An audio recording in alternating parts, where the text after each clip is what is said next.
Encuentran mucha confusión al estudiar principalmente el Antiguo Testamento, y encontramos a mucha gente, inclusive cristianos ya de varios años de ser salvos, que declaran que ya nosotros no tenemos que ver nada con el Antiguo Testamento, y dicen muchas personas que pues que ya nosotros no tenemos que ver nada con el Antiguo Testamento, y cuando alguien les cita un versículo, dicen, no, esto ya pasó porque ya el Antiguo Testamento ya está totalmente obsoleto.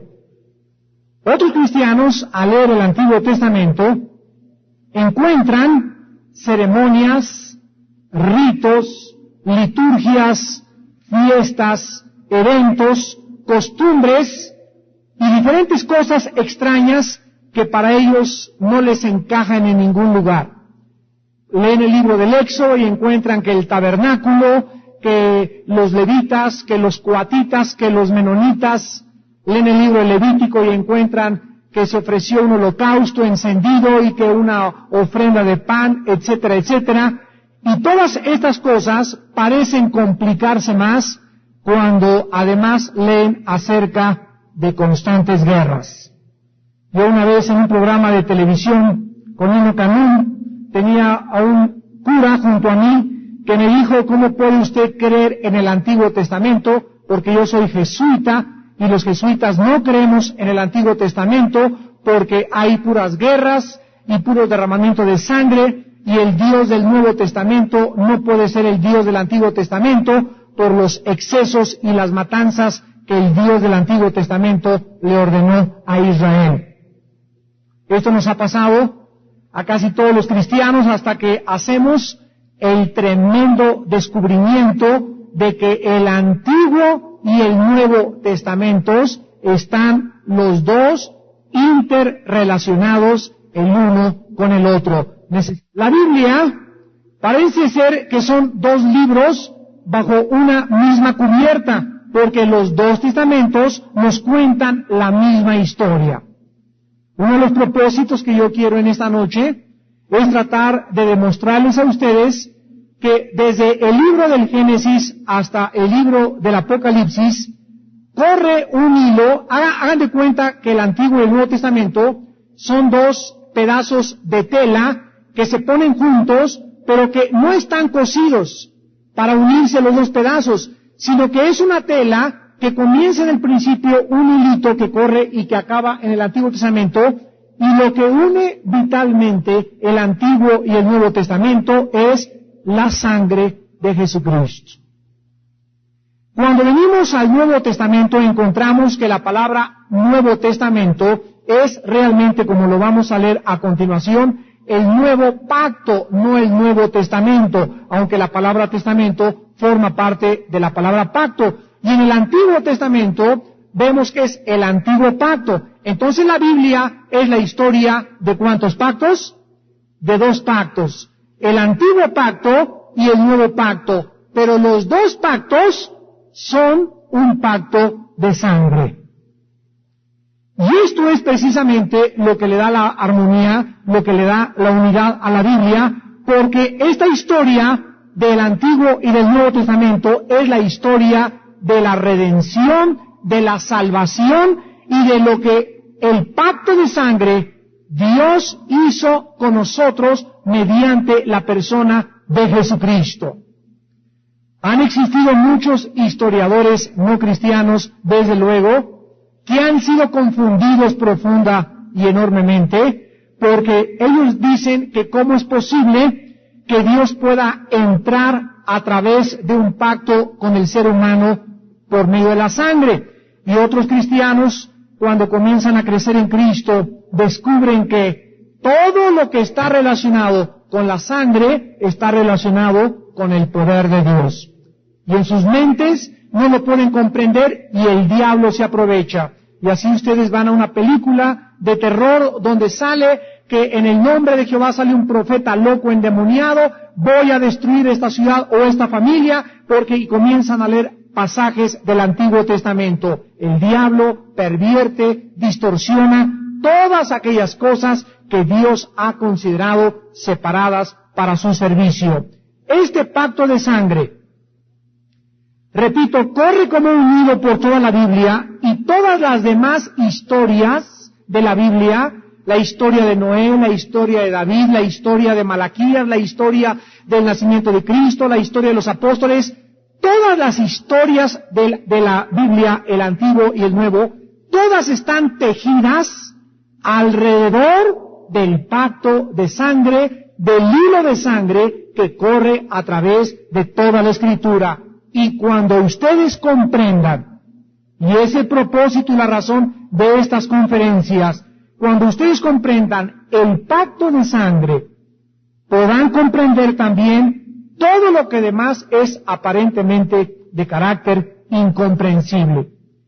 Cada vez que hablo con hermanos o que platicamos con pastores u otros teólogos sobre la salvación, la mayor parte de ellos nos contestan es que la salvación se pierde. La salvación, dice la Biblia, y te citan 4 o 5 pasajes, sin embargo, todos estos pasajes están fuera de contexto totalmente y encontramos que las personas que creen que la salvación se pierde, se debe su teología a la ignorancia del pacto de sangre. La ignorancia del pacto de sangre es tan grande que ha podido atemorizar a los cristianos, los ha llenado de dudas, les ha causado confusión en su vida cristiana, y hay cristianos que entran en depresiones profundas, cristianos que comienzan a manifestar ansiedad y problemas nerviosos o mentales, y casi toda la problemática que existe en la mente de un cristiano se debe a la ignorancia que tiene de las Sagradas Escrituras.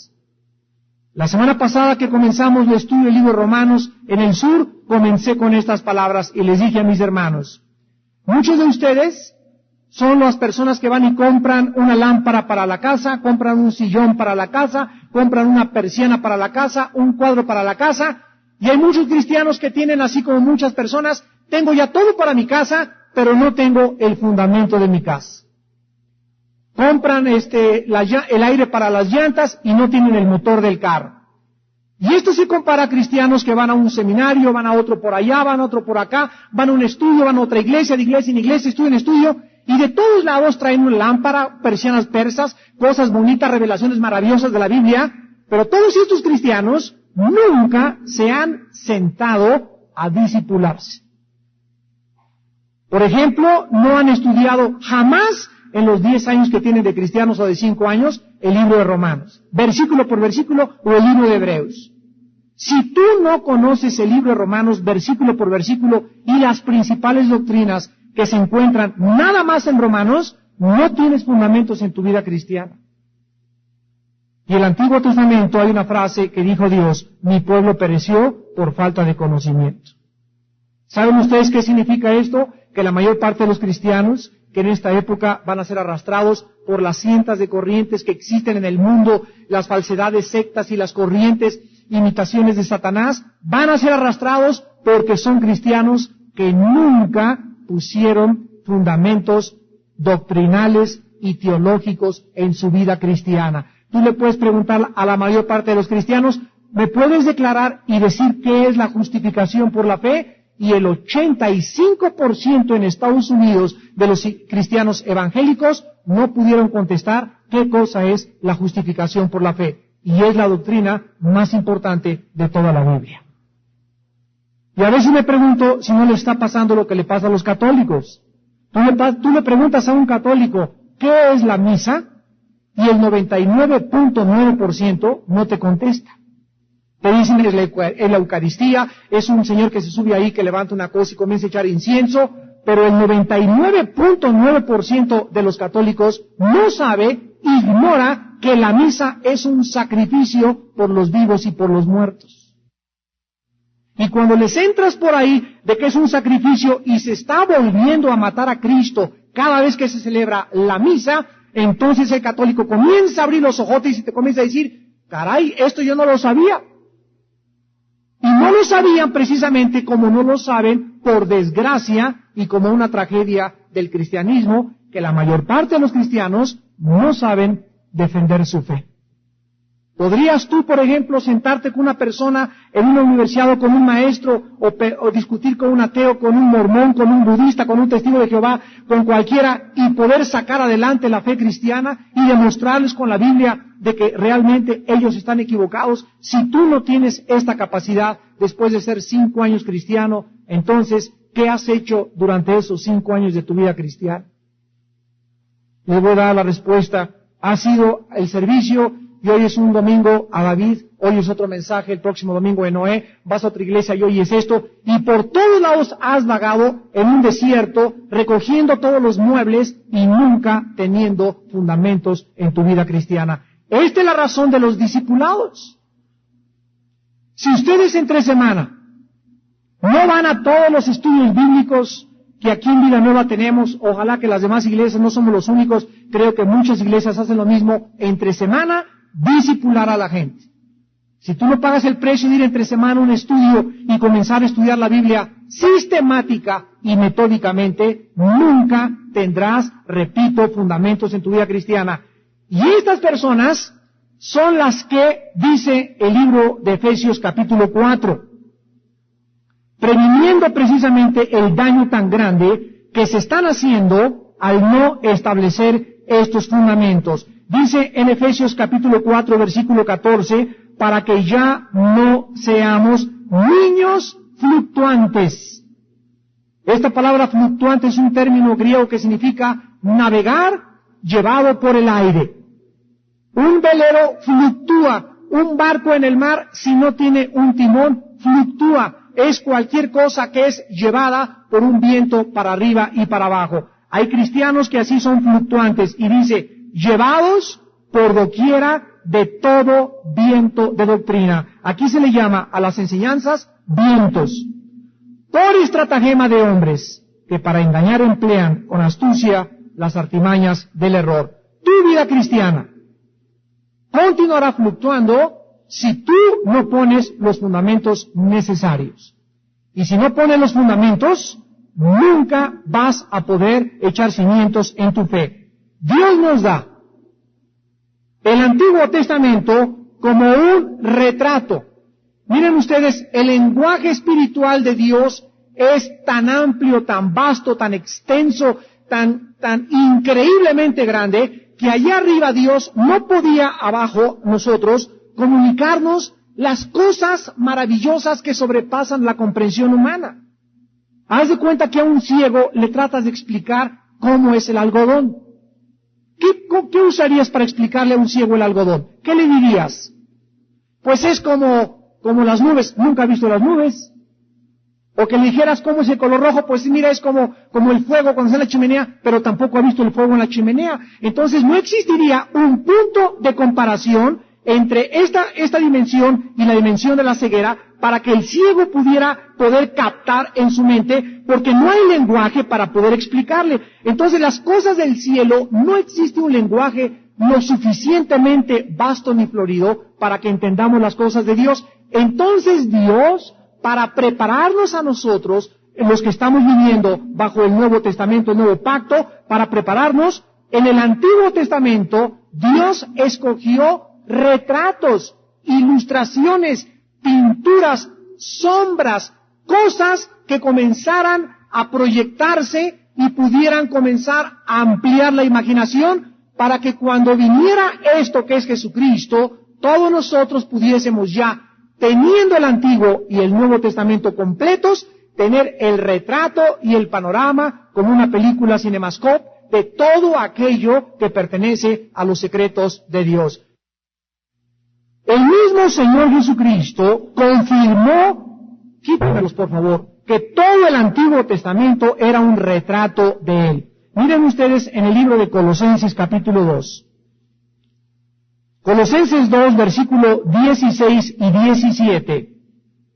Dice la Biblia, por tanto, nadie los juzgue en comida, o en bebida, o en cuanto a días de fiesta, luna nueva, o días de reposo. O sea, en el Antiguo Testamento se prohibía el vino. En el Antiguo Testamento se prohibían la carne de puerco, se prohibían los mariscos, se prohibía el conejo, se prohibían las aves.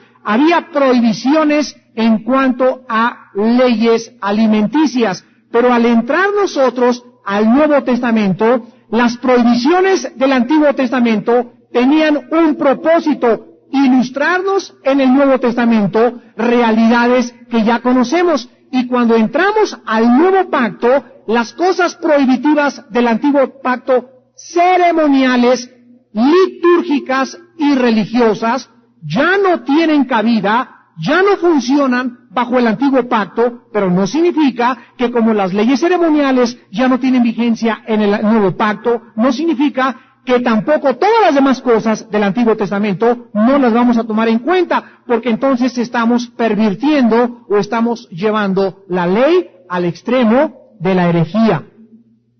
Dice aquí en Colosenses 2:16, nadie los juzgue en cuanto a días de fiesta. En el Antiguo Testamento celebraban el séptimo mes, celebraban 3 fiestas, Yom Kippur, las trompetas, en los tabernáculos, y ahora en el Nuevo Testamento, el séptimo mes, ya ni sabemos cuándo es Tishri, aunque es el sinónimo de septiembre y octubre del calendario solar bajo el cual vivimos. Pero ahora ya nadie puede llegar y decirte por qué comes carne de puerco. Nadie te puede decir por qué tú no celebras el Yom Kippur, por qué tú no celebras la Navidad, o por qué sí debes de celebrarla. O nadie te puede decir tampoco por qué no celebras días de luna nueva o días de reposo. No es que tú tienes que guardar el sábado. Dice la Biblia, cuídense que nadie les ponga estas cargas, que nadie los juzgue, que nadie los obligue. ¿Por qué? Porque dice el 17, porque todas estas cosas eran sombras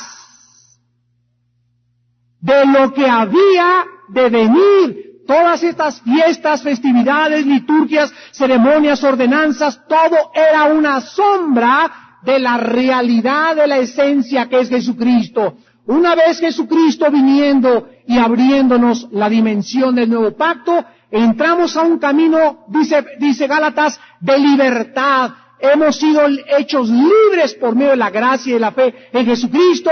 Nadie pues os prive de esta libertad, ni os quiera poner el yugo de la esclavitud de que no debes celebrar la Navidad, no debes celebrar la Salamanta, no debes hacer esto. Mira, si yo quiero hacerlo y mi conciencia está libre delante de Dios, todas las cosas para el puro son puras, mas para los impuros impuras. Si para ti el arbolito de la Navidad es algo abominable, no lo hagas, pero es tu problema, es tu conciencia, no es la mía, es tu bronca con Dios, no es mi problema. Yo tengo mi conciencia limpia que lo pongo y Dios conoce mi conciencia. Entonces Dios juzga de acuerdo a la conciencia y de acuerdo a la intención del corazón, pero no obligues a otra gente a creer lo que tú quieres cuando es cuestiones secundarias, porque el reino de Dios no consiste en bebida ni en comida, sino en gozo y paz en el Espíritu Santo.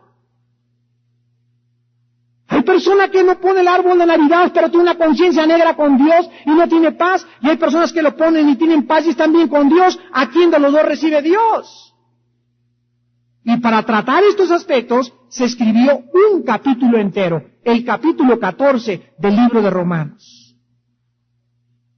Y Pablo les trata de explicar a los cristianos, hermanos, no juzgues al que come legumbres, no juzgues al que come carne de puerco, no juzgues al que celebra un día, no juzgues porque el que celebra un día para el Señor lo hace, el que no lo celebra para el Señor lo hace, el que come legumbres está convencido que quiere ser vegetariano, el otro quiere seguir atiborrándose carnitas de puerco, déjalo. No se metan en estas cosas, dice el apóstol Pablo, cada quien en su mente esté convencido. Esta es la ley de la conciencia. Debemos cada uno de nosotros entender la libertad que tenemos en el Espíritu Santo. Hay festividades que son obvias, como Halloween, por ejemplo. ¿Verdad que es una fiesta de brujas? Nadie me tiene que decir ni prohibírmelo. Me nace no celebrar esto porque es una celebración de las brujas. Otras celebraciones que el santo, ¿verdad? Por nosotros ya, cuando venimos a Cristo, yo ya no celebro mi santo. ¿Por qué? Porque fue fundado sobre... Cuando cae mi cumpleaños es el día de San José. Yo ni conocía a San José. Y si quiero celebrar mi cumpleaños, lo celebro porque celebro los años que Dios me dio desde que estoy en el vientre de mi madre. Hay cristianos que, no, el cumpleaños ya forma parte del paganismo. Déjalo. Dejen a los cristianos encontrarse con el Espíritu y encontrarlo en la palabra de Dios, pero nunca nadie os prive de vuestra libertad en Cristo Jesús. Y estas cosas son el resultado de ignorar la palabra de Dios. Dice en Hebreos capítulo 10, versículo 1, porque la ley, teniendo la sombra de los bienes venideros. ¿Qué cosa era la ley? ¿Qué cosa era todo aquello que pertenecía al antiguo pacto? Era una sombra, y vean ustedes, ¿qué es lo que la sombra hace? Una sombra, si yo camino, me veo reflejado, pero esa sombra es una distorsión, no es realmente mi persona, es el reflejo de mi persona. Y cuando se quita la sombra y aparece la figura, ya la sombra desaparece, porque ahora aquello que reflejaba la sombra ha hecho su presencia personal en el mundo. Y las sombras en el Antiguo Testamento, Dios no les dio en el Antiguo Testamento la persona de Cristo. Las mentes en el Antiguo Testamento estaban vetadas totalmente. Había un velo en el entendimiento de los fariseos, de los profetas, dice 1 Pedro, que querían inquirir en las cosas de la gracia del Espíritu Santo. Los mismos ángeles, dice la Biblia en Efesios 3, están viendo la multiforme sabiduría de Dios. Nadie conocía más que el Hijo lo que el Padre iba a hacer en la cruz de Jesucristo y en el Nuevo Testamento. Entonces la ley era una sombra, algo imperfecto de los bienes, dice, que venían, de lo que sería el futuro, no la imagen misma de las cosas. Nunca puede, por los mismos sacrificios que se ofrecen continuamente cada año, hacer perfectos a los que se acercan. Por eso es tan importante estudiar también el libro de los Hebreos, para entender la razón por las cuales las cosas se escribieron en el Antiguo Testamento. Ahora, muy bien, cuando Cristo vino al mundo, confirmó el Antiguo Testamento. Porque esta persona que yo les cuento a ustedes en este debate que tuvimos, jesuita, me dijo, yo nada más creo en el libro de Lucas, de Mateo, de Marcos y de Juan.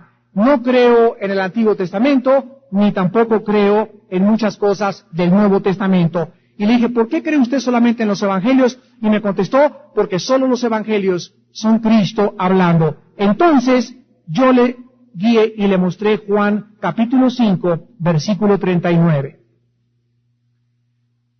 Cuando Jesús y los discípulos y los escritores del Nuevo Testamento se referían a la Biblia, usaban la palabra las Escrituras. Vuelvo a repetir, cuando ustedes vean en los Evangelios que dice Cristo, las Escrituras, o cuando Pablo, Pedro, o Santiago o Judas citan las Escrituras, se están refiriendo al Antiguo Testamento, porque ellos no tenían ninguno el Nuevo Testamento. El último libro del Antiguo Testamento fue el libro de Apocalipsis, escrito por el último apóstol en morir casi a los 90 años de edad, el apóstol Juan. Cuando Juan acabó Apocalipsis, todos los demás discípulos apóstoles habían ya muerto. Él fue el último en sobrevivir. Y dice Juan 5:39, escudriñad las Escrituras. Repito, el Antiguo Testamento. Porque a vosotros les parece que en ellas tenéis la vida eterna, y ellas son las que dan testimonio de mí. Vamos pues en esta noche a comenzar nuestro estudio y a tratar de entender que el Antiguo Testamento, o sinónimo, las Escrituras, todo el Antiguo Testamento, las Escrituras tenían como propósito dar testimonio a través de imágenes, de sombras, de retratos y de ilustraciones. ¿Qué cosa? A la persona de Jesucristo. Y es maravilloso encontrar en Éxodo a Cristo, es maravilloso encontrar a Levítico a Cristo, es maravilloso encontrar en el Génesis a Jesucristo, es maravilloso encontrar en Deuteronomio, en Números, en los Jueces, en Esther, en Ruth, en Nehemías, en Malaquías y en todos los profetas y los Salmos y el Pentateuco al Hijo de Dios.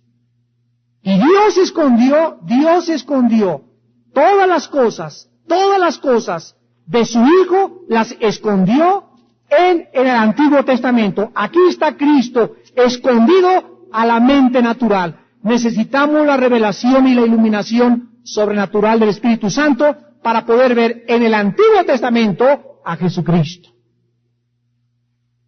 El Antiguo Testamento se tradujo del hebreo al griego en el año 250 después de Cristo.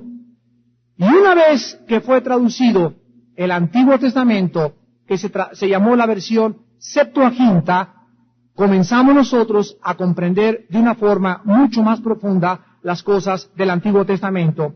Ahí mismo en el Evangelio de San Juan. En el capítulo 5, versículo 45 y 46.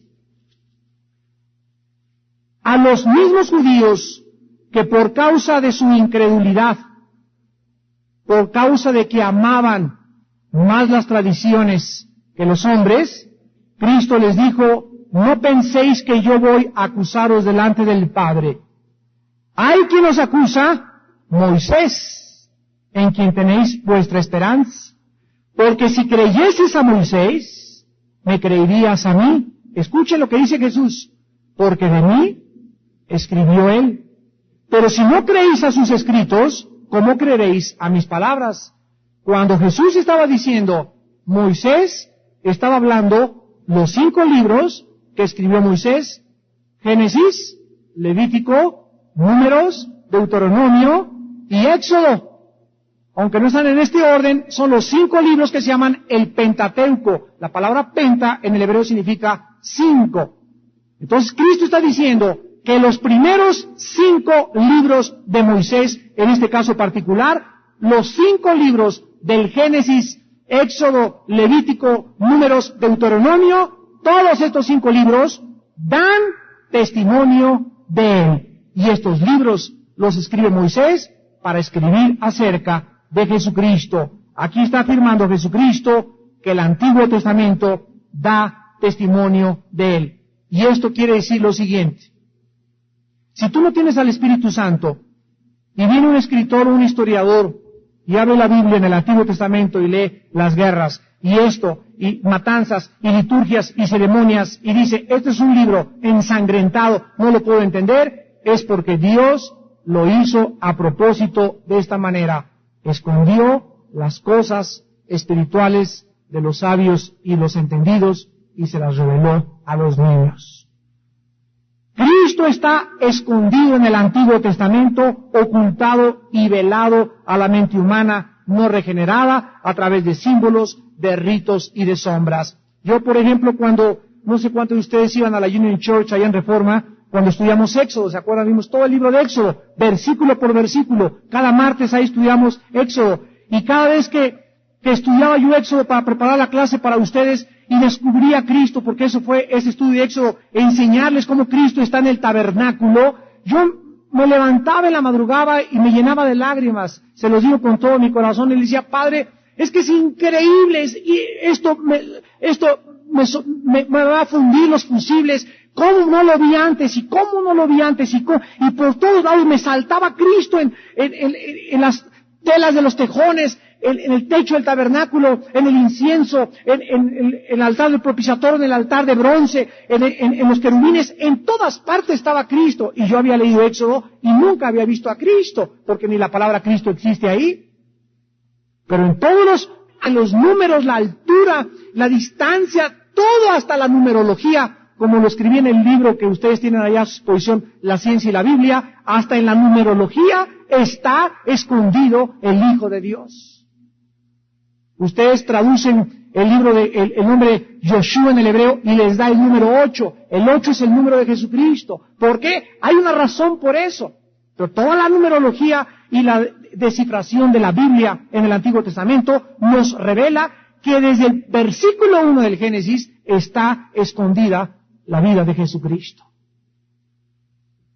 Si alguna persona judía o gentil no le quería creer a Cristo, les está diciendo él que entonces vieran a Moisés. ¿Recuerdan ustedes en Lucas capítulo 16? Bueno, hermanos, de veras, esta revelación nos va a dar muchas bases y nos va a afirmar mucho en la fe, porque vivimos tiempos peligrosos. Un muchacho muere después de que en su vida se hizo rico y malgastó el dinero y es llevado al infierno. En la historia no es parábola. Lucas 16, del 19 hasta adelante, toda la historia de Lázaro y el rico. y cuando el rico está en el infierno.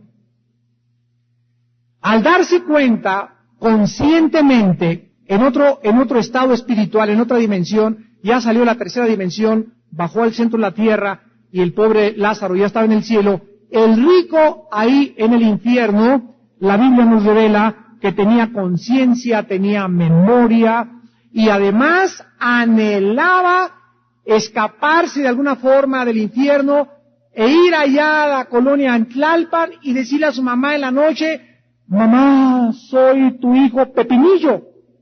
Y quiero decirte, mamita, qué linda, que es verdad, mamita linda, papito lindo, te quedan pocos días, hijitos, arrepiéntanse, miren, dediquen sus vidas a Jesucristo, porque es verdad, es verdad, es verdad. Dice el versículo 27, entonces le dijo: te ruego, pues, padre, le está hablando Abraham, que le envíes a la casa de mi padre, porque tengo 5 hermanos, para que, ¿qué cosa? Para que les testifique, a fin de que no vengan ellos también a este lugar de tormentos. Y Abraham le dijo: a Moisés y a los profetas tienen allá arriba en la tierra, óiganlos. Miren ustedes lo que significa esto. Él entonces dijo: no, padre Abraham, pero si alguno fuere a ellos de entre los muertos, se arrepentirán. ¿Qué cosa está diciendo este muchacho o esta persona en el infierno? Que las personas del mundo de los vivos van a creer cuando vean a un muerto resucitar. Sin embargo, ¿es verdad? Este muchacho en el infierno está diciendo: si me les aparezco en la noche y les hago ¡bum! Yo era el que me enterraron, ustedes me vieron cuando me bajaron a la tumba, al cementerio, fueron a mi velorio. Quiero decirles que es verdad el infierno. Esto es lo que él creía. La Biblia nos dice que no es cierto. Versículo 31. Mas Abraham le dijo: si no oyen a Moisés y a los profetas, tampoco se persuadirán, aunque alguno se levante de los muertos. Y la persona que está haciendo esta declaración es el padre Abraham, el padre de nuestra fe. Porque la fe no es por ver, es por oír, por la palabra de Dios. Romanos 10:17. Y así mucha gente cree equivocadamente que al ver un milagro se van a convertir. El milagro los va a conmover, los va a conmocionar. ¡Qué barbaridad! Y esto. Pero no son las emociones las que son alteradas para la conversión, es el alma. 1 Pedro 1:23, habiendo sido renacidos por la palabra de Dios, por la simiente incorruptible que permanece para siempre. Lo que nos da la vida espiritual, el nuevo nacimiento, lo que nos convierte es la Biblia. ¡La Biblia!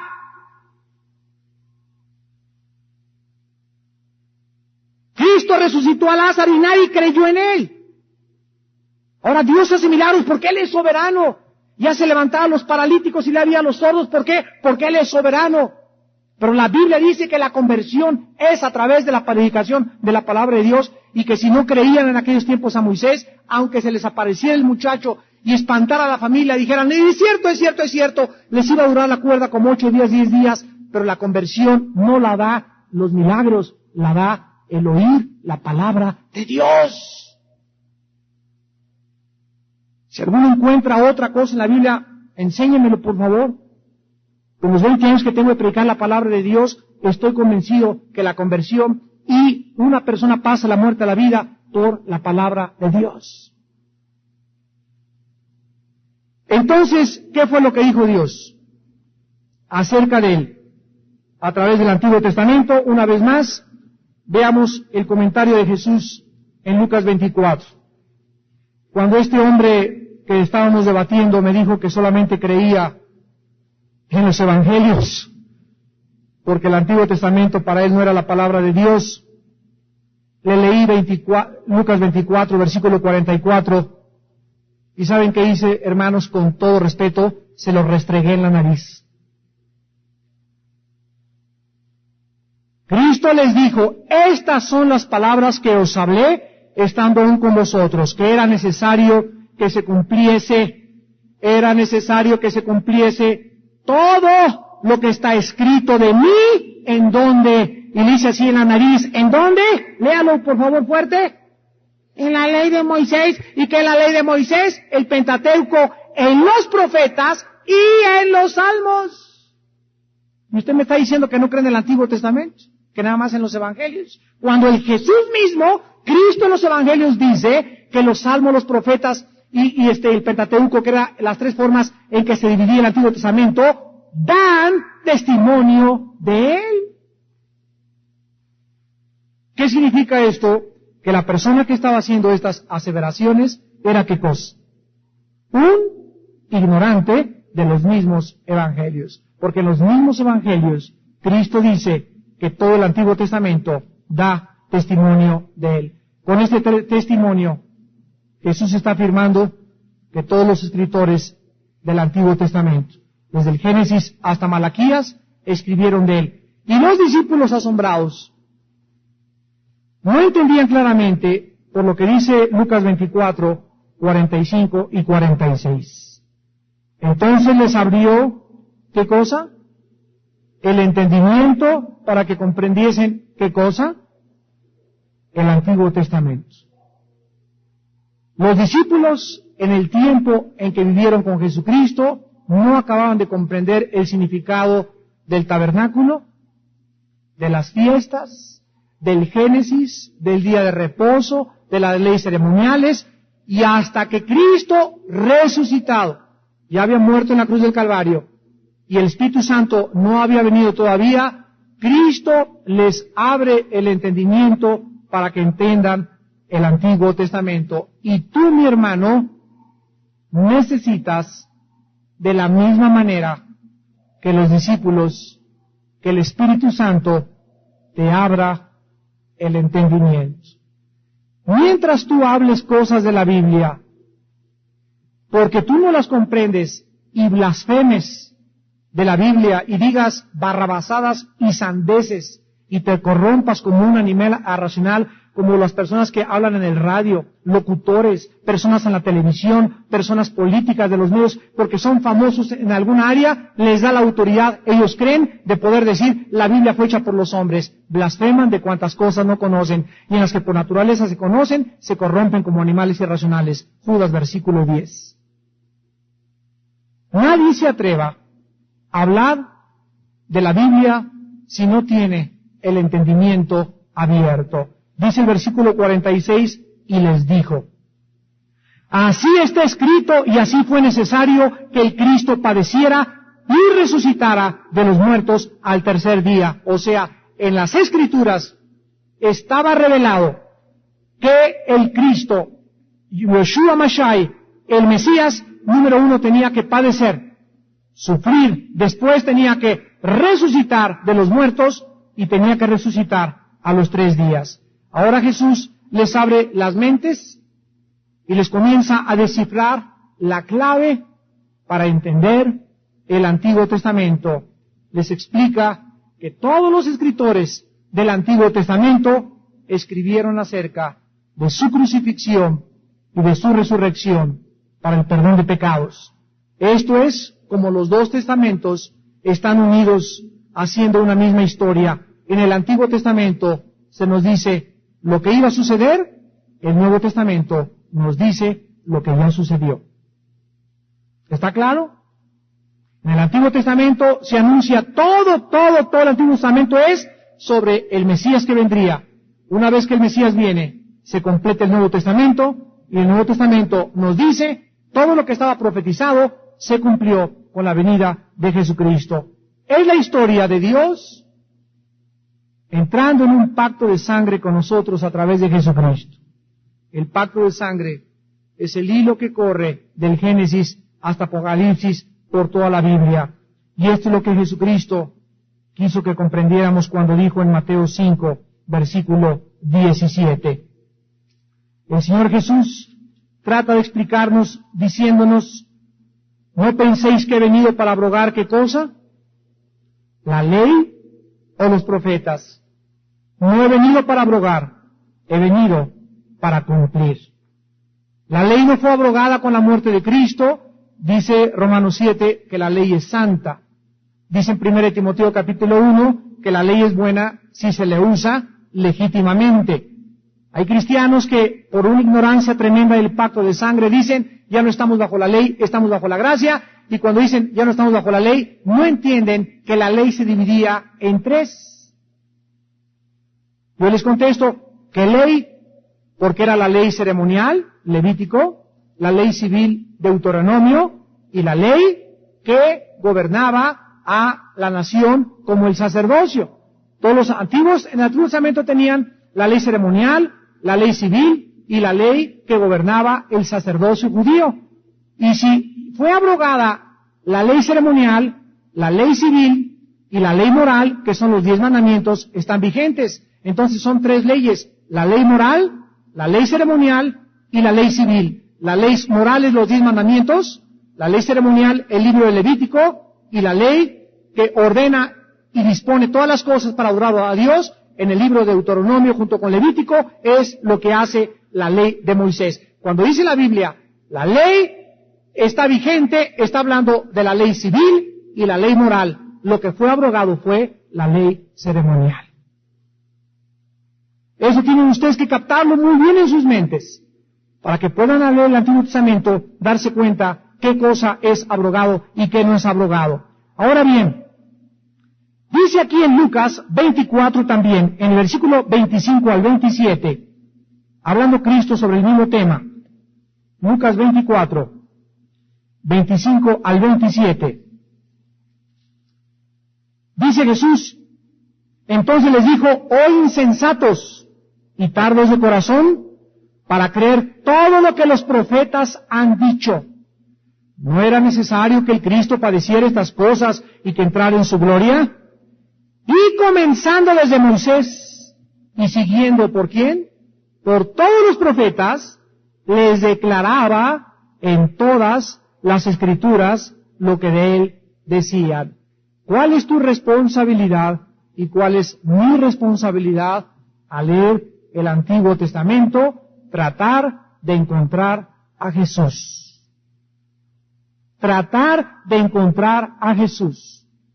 Descifrar dónde está Jesucristo escondido en esas páginas y poder, a través de este entendimiento abierto por el Espíritu Santo, comenzar a comprender que el Antiguo Testamento me corrobora y me confirma lo que el Nuevo Testamento me ha enseñado. Ahora bien, vamos en esta noche, para concluir, a tipificar o a simbolizar lo que se llama el pacto de sangre. Porque Jesucristo declara que el Antiguo Testamento no es solamente rituales, ceremonias, costumbres y lugares, sino que el Antiguo Testamento es una revelación ordenada, progresiva, desarrollada por Dios acerca del pacto de su Hijo Jesucristo. Les voy a explicar esto antes de entrar al pacto de sangre y en esta noche, de una forma burda, representarlo.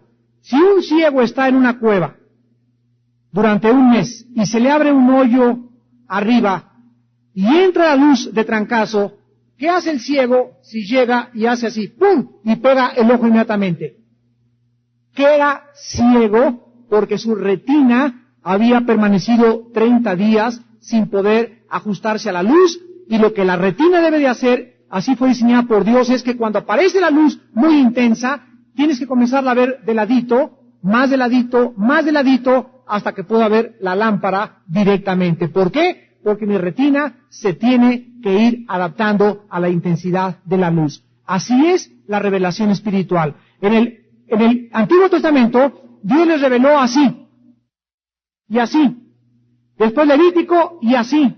Números, así. Y cada vez que llegamos hasta Malaquías, iba así la revelación de Dios, dando cuenta como un embudo. Y al llegar al Nuevo Testamento, ya es la máxima apertura, porque es Cristo revelándonos. Dios nos habla por el Hijo, y cuando las epístolas se escriben, se abre más la revelación hasta llegar a lo infinito, con el libro de Apocalipsis. Toda la revelación de Dios, vean ustedes, es así, y aumenta, y aumenta, y aumenta, y aumenta, y aumenta, y aumenta, y aumenta, hasta que entramos a la eternidad, a la revelación ilimitada, porque el camino de los justos es como la aurora que va en aumento hasta que el día es perfecto. ¿Qué dice 1 Juan capítulo 2? Las tinieblas van pasando, la luz va penetrando.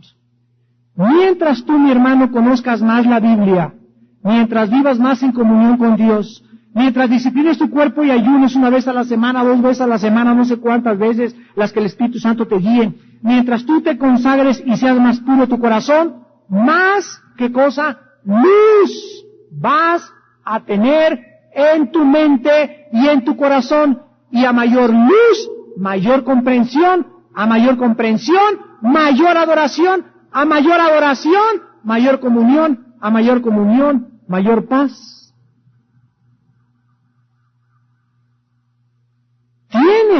Tienes que entregarte más para que tengas más luz. Los puros, dice Mateo 5, verán a Dios. Pero muchos de ustedes, hermanos, no tienen revelación, no tienen luz, vienen a la Biblia y no le entienden muchas cosas, no le entienden ni un versículo, y así pasan 6 meses de tu vida y es aburrida para ti la Biblia. ¿Por qué? Porque no tienes revelación.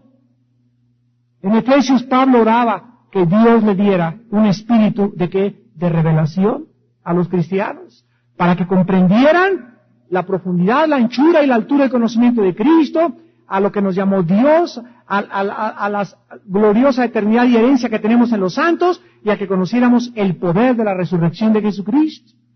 Y es hora en estos tiempos que vivimos donde Dios quiere darle a su iglesia torrentes de luz. No se imaginan la cantidad de luz que Dios nos está dando en estos tiempos a su pueblo. Vamos en esta noche a comenzar a comprender el pacto de sangre. Número 1, la Biblia está dividida en 2 secciones. El Antiguo Testamento y el Nuevo Testamento. La palabra testamento, para que lo entiendas, viene del latín. No viene del hebreo, ni viene del griego, sino que del hebreo se tradujo al latín y la palabra es testamentum, en latín. Pero la palabra hebrea es berith y la palabra griega es diateque. Y como se tradujo la Biblia del griego y el hebreo al latín, la Vulgata, y después vino Jerónimo, entonces se nos heredó a nosotros el nombre de testamento, pero bíblicamente es el antiguo pacto y el nuevo pacto, porque son 2 pactos. Un testamento no necesariamente es un pacto, como vamos a ver a continuación. Entonces, un pacto, la palabra hebrea, berith y diateque, significa cortado. Esta es la primera lección de esta noche, y vamos a ir penetrando. La palabra pacto significa cortar. Por definición bíblica, un pacto es un acuerdo para cortar un pacto a través del derramamiento de sangre y caminar entre 2 pedazos de carne.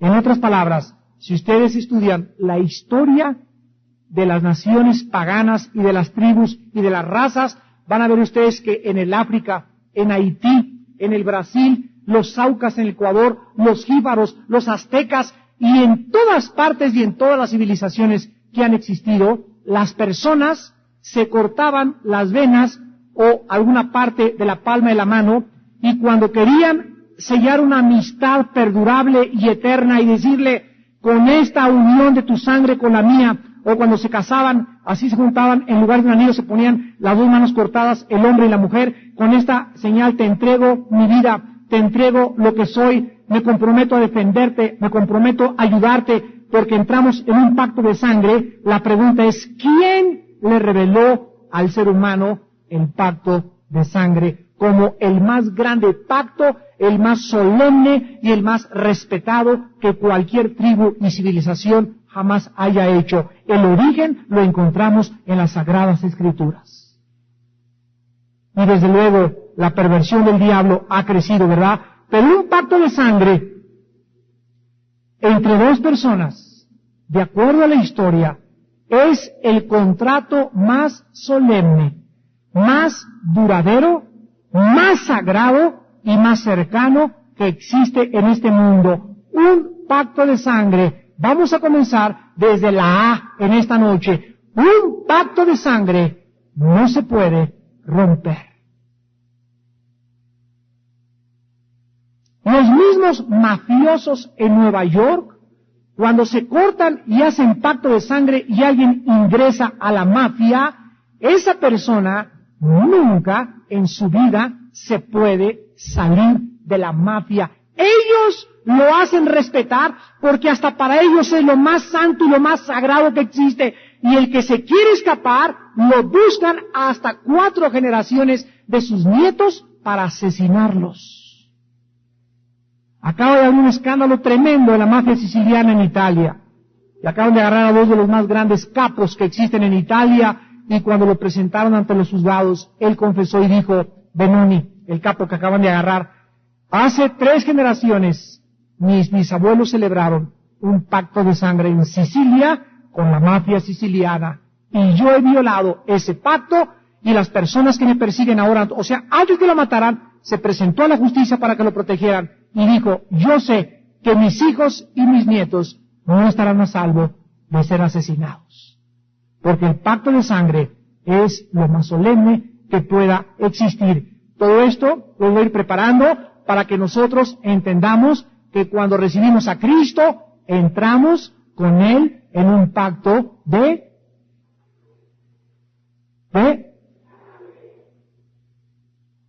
y si los hombres aquí abajo en la tierra de alguna manera tienen una revelación velada de que no se puede romper, cuando tú entiendas el pacto de sangre en el cual estás mediante la muerte de Jesús, tu vida jamás tendrá la mínima duda de perder tu salvación. Te vas a consagrar, vas a servir a Dios y vas a entender todo lo que involucra el pacto de sangre, que lo vamos a representar. Pero antes de entrar al pacto de Cristo, quiero antes darle un ejemplo en un pacto de sangre que es el matrimonio. Malaquías 2, versículo 14. No sé cuántos de ustedes sabían que el matrimonio es un pacto de sangre. Dice Malaquías 2:14. Mas diréis, ¿por qué? Porque Jehová ha atestiguado entre ti y la mujer de tu juventud, contra la cual has sido desleal, siendo ella tu compañera y la mujer de qué cosa. La Biblia nos muestra que cuando un hombre comete adulterio, ¿qué hace al cometer adulterio? Lo que la mafia hace cuando se quieren escapar. Rompe un pacto. Y el pacto que se entra en el matrimonio, Dios se encarga de juzgar al adúltero. Hebreos 13, versículo 4, honroso sea el matrimonio sin mancilla, mas los adúlteros y a los fornicarios, Dios los va a juzgar porque están violando un pacto que Él fue el que estableció, no nosotros, es Dios el que se encarga de vigilar los votos del matrimonio. A los adúlteros los juzgará Dios. En el matrimonio, 2 personas se convierten en qué cosa, de acuerdo a la Biblia, en una sola carne delante de Dios, y la unión de una sola carne es el símbolo del acto sexual. ¿Cuándo te haces una sola carne con tu esposa? Cuando te unes sexualmente con ella. Y el pacto de sangre es consumado cuando el varón penetra a la mujer y el himen de la mujer es roto, o sea, el himen es la membrana que ocluye la entrada a la vagina de la mujer, y en ese momento se derrama sangre. Y así comprendemos por qué Dios es tan serio al decirnos de que la persona que comete adulterio y está cometiendo relaciones sexuales por el matrimonio es pecado. A los adúlteros en el Antiguo Testamento los mataban a pedradas.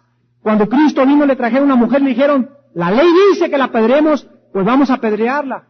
Cristo, viendo que no habían entendido el propósito de la ley, les dijo, el que esté libre de pecado, arroje la primera piedra, pero quiero que vayan ustedes preparando su alma y su corazón y vayan entendiendo que exactamente el matrimonio representa nuestra unión con Jesucristo. ¿Saben ustedes por qué usamos el anillo de bodas en el tercer dedo? la mayoría lo usamos en el segundo, pero de acuerdo a la Biblia, el anillo va aquí en el tercer dedo, porque de acuerdo a los médicos, hay un nervio que conecta el tercer dedo exactamente directo al corazón, y puesto que el corazón es la parte que mantiene la sangre circulando, se convierte en el símbolo de la vida. Aquí tengo un anillo en el tercer dedo que me está conectando con el corazón, y aquí llevamos la argolla de matrimonio. Dios ve el simbolismo, ¿verdad? Pero me recuerda la argolla, que la vida que tengo yo a través del corazón es la vida que yo he unido con la persona, y la persona con la otra persona, varón y hembra y varón.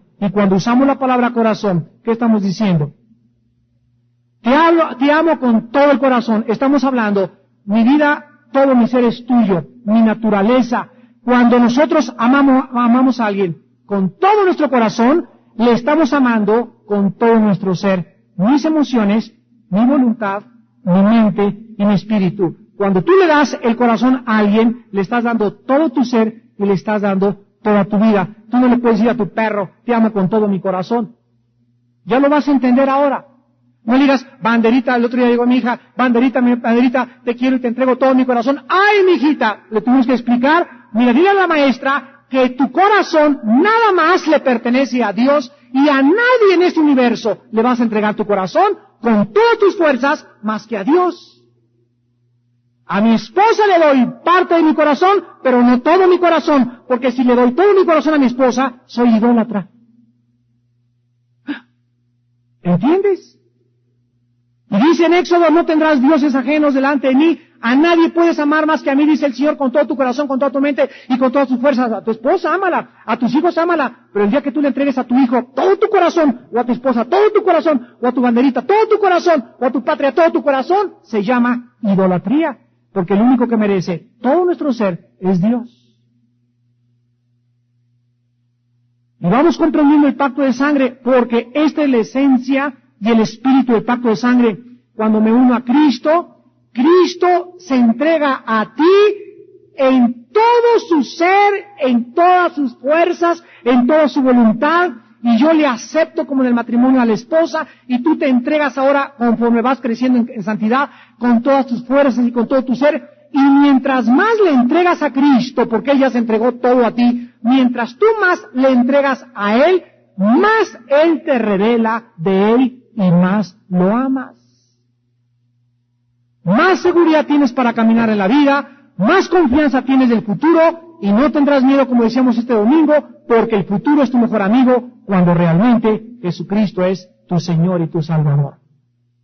Creo que no nos da tiempo de representar el ritual hebreo, lo vamos a representar en la próxima clase, pero en esta noche yo quiero que quede muy, muy grabado en sus mentes los principios, los fundamentos que vamos a estudiar desde la A hasta la Z en toda la palabra de Dios. Dios nos ha dejado 66 libros que componen la Biblia, se dividen en dos partes, Antiguo y Nuevo Pacto. Los dos pactos son pactos de sangre, porque es la sangre donde está la vida, Levítico 17:11, y la vida representa todo el ser que Dios nos ha dado. Cuando Cristo derramó toda su sangre, nadie sabe ni entiende todavía qué estaba diciéndonos Dios. Al derramar Jesús toda su sangre en el Calvario, la noche anterior, le dijo a los discípulos, pásame esa copa, y esta es el pacto de sangre que por ustedes hago. Bébanlo en memoria de mí. Y cuando los discípulos pasaron esa copa de vino, la palabra de Dios nos enseña que la sangre es el vino de las uvas. Génesis 49. Y cuando estaban tomando el vino, muy poca gente entiende también que el jugo de uva, ¿por qué representa el jugo de uva la sangre?